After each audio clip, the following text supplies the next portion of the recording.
Bonjour et bienvenue à tous. Donc ravi de vous retrouver une nouvelle fois.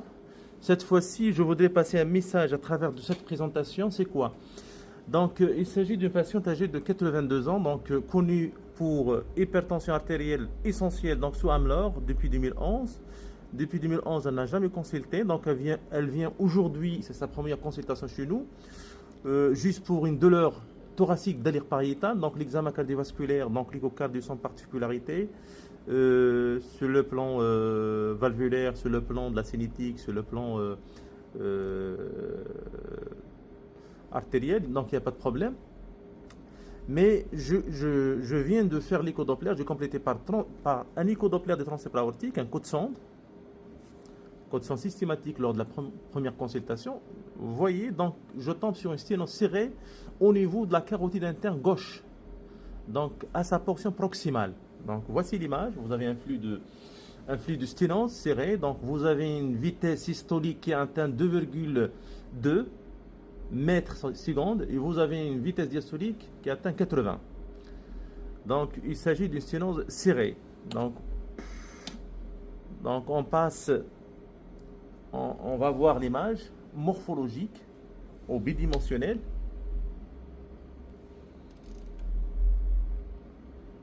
Vous voyez la sténose.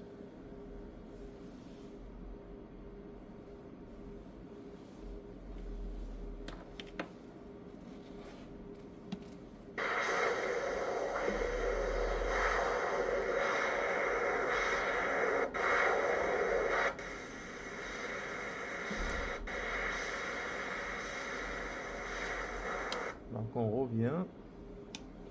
Donc vous avez une sténose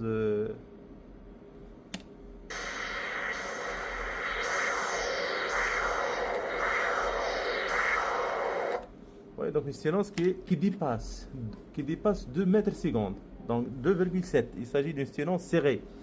Donc une sténose estimée pratiquement à 80-85%, mais elle est asymptomatique. Donc si l'indication de traitement médical optimal et de passage, on a vu même la thyroïde, vous avez